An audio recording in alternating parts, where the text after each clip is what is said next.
ایک صحابی ہیں، بخاری شریف صحیح سند کی حدیث ہے، کلمہ پڑھا، کچھ دنوں کے بعد مال غنیمت آیا، نبی پاک صلی اللہ علیہ وسلم مال تقسیم کر رہے تھے تو میرے حبیب نے اس صحابی کو بھی دیا، فرمایا یہ رکھ لے، اس کو پیسے دیے حضور نے، اس نے پیسے ہاتھ میں پکڑے اور محبوب پاک صلی اللہ علیہ وسلم کا چہرہ دیکھ رہا ہے، پتہ کیا لفظ اس کی زبان پہ آئے، کہنے لگے یا رسول اللہ میں نے اس لیے کلمہ تو نہیں پڑھا تھا میں پیسے لوں گا، حالانکہ تالیف قلب حصہ اسلام کا، جو بندہ نیا کلمہ پڑھتا تھا اس کو کچھ نہ کچھ دیا جاتا تھا چونکہ اس کی برادری چھوڑ جاتی، کہنے لگے حضور اس لیے تو کلمہ نہیں پڑھا تھا کہ پیسے آئیں گے، نبی پاک نے فرمایا کس لیے پڑھا تھا؟ کہا یا رسول اللہ میں نے تو اس لیے پڑھا تھا کہ آپ مجھے جہاد میں لے جائیں گے اور میں آپ کے نام پر اپنی جان قربان کر دوں گا، میں نے کچھ لینے کے لیے نہیں، جان دینے کے لیے کلمہ پڑھا تھا۔ حضرت میاں شیر محمد شرک پوری رحمت اللہ علیہ کی وہ بات میرے دل کو چھو جاتی ہے، ایک آپ سے شخص آ کے کہنے لگا حضور میں پہلے غریب تھا فلاں جگہ میں نے، ہاں یہ بات بالکل درست ہے کہ شیخ جو کامل ہوتا ہے وہ دعا کرتا ہے اللہ کی بارگاہ میں، یا اللہ یہ میرے پاس آیا تو اسے کوئی کمی بھی نہ رہے، کوئی بھی نہ رہے، یہ تو اس کی اپنی درویشی ہے نا کہ وہ یہ بات کہے، تو اپنا رنگ ہے اس کا۔ میاں صاحب کے پاس آیا تو آ کے کہنے لگا حضور میں فلانے آدمی کا مرید ہوا ہوں، ایک کارخانہ تھا اب 4 ہو گئے، تو آپ فرمانے لگے تیرا تو بیڑا گرک ہو گیا، چاہیے تھا تیرا ایک بھی چھڑاتے، تجھے اللہ اللہ پہ لگاتے، تجھے اور پھنسا دیا دنیا میں، یہ کون سی تو نے درویشی اختیار کی، اور کارخانے بڑھ گئے تیرے۔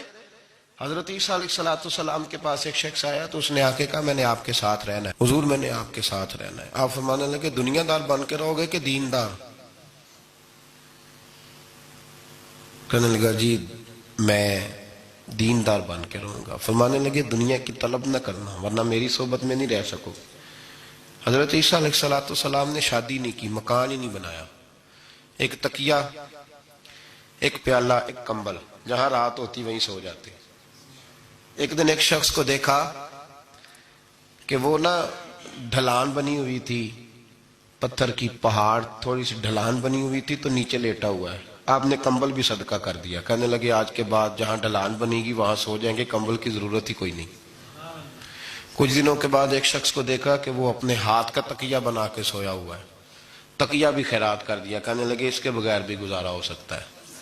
کچھ دنوں کے بعد دیکھا کہ ایک آدمی چلو میں پانی پی رہا ہے، پیالہ بھی اللہ کے راستے میں دے دیا، کہنے لگے چل جائے گا کام اس کے بغیر، فرمایا دنیا دار بن کے نہ آنا، کہنے لگا نہیں صاحب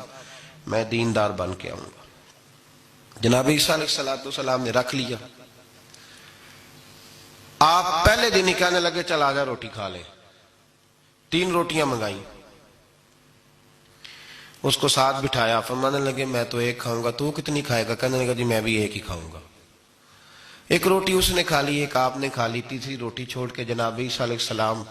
دریا کنارے وضو کرنے چلے گئے، واپس آئے تو روٹی کوئی نہیں تھی، اللہ کے نبی تھے جان گئے،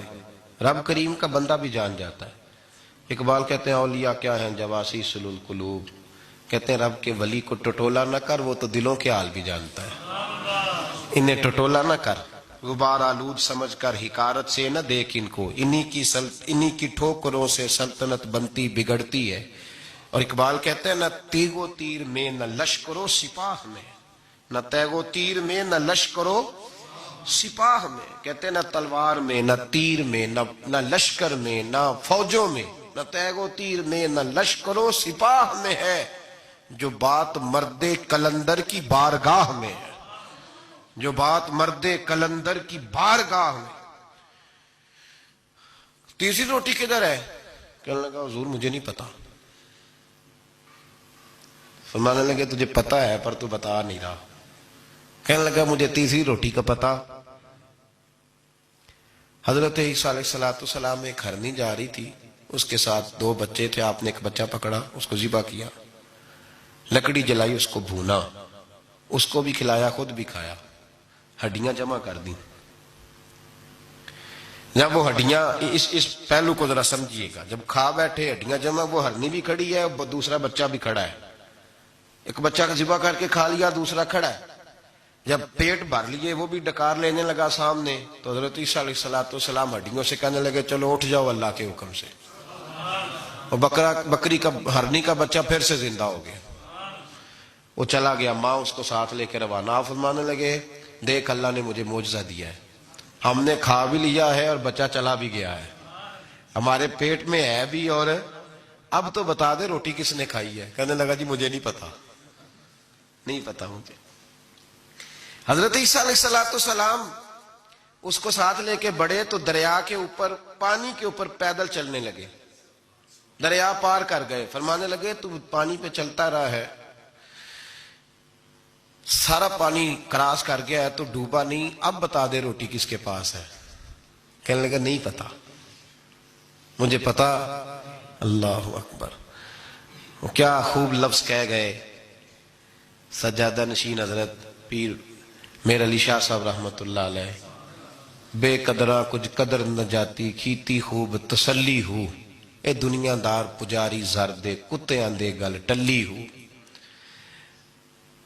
سارا دریا اتنا بڑا دیکھتے ہیں لوگ جو آتے ہیں نا درویشوں کے پاس، بڑے رنگ دیکھتے ہیں پر بدلتے نہیں، رنگ بڑے دیکھتے ہیں پر اپنے آپ کو تبدیل، او بانج فقیروں کسے نہیں مارے آئے ہوئی چور اندر دا ہو، دیکھتے بڑا کچھ ہے بدلتے نہیں۔ نہ بدلا، حضرت عیسیٰ کہنے لگے منوا کے میں بھی چھوڑوں گا، تو مانے گا۔ آپ نے نا ریت کٹھی کی، ریت 3 حصوں میں ریت جمع کر لی اور پھر اس پر کچھ پڑھ کے پھونکا تو وہ سونا بن گئی۔ 3 ڈھیریاں تھی ریت کی، پھونکا تو سونا بن گئی۔ آپ فرمانے لگے یہ سونا تیرا، ایک ڈھیری تیری، ایک میری، اور تیسری اس کی جس نے تیسری روٹی کھائی ہے۔ کہنا جی میں ہی کھا دی، میں نہیں کھائی۔ یہ تیسرا اس کا حصہ جس نے تیسری، کہنے لگا میں نہیں کھائی ہے، مان گیا۔ ذرا بات کو سمجھیں، پانی پہ پیدل چلا ہے پر مانا، دنیا دار ہے نا، مانا نہیں۔ بکری کا ہرنی کا بچہ زندہ ہوتا دیکھا ہے پر مانا، دنیا قابو آنے لگی ہے تو مان گیا ہے۔ کہنے لگا جی میں نہیں کھائی ہے۔